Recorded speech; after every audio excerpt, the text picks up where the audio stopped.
Was geht's?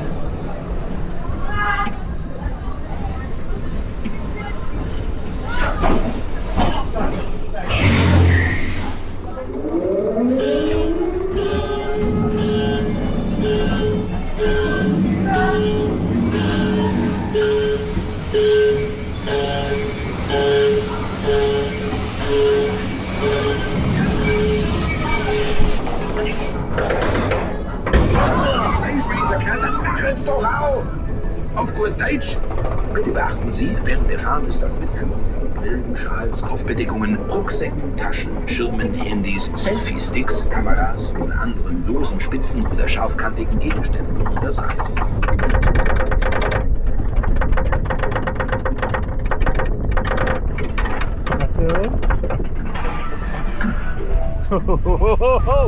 Ah!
Ganz ruhig.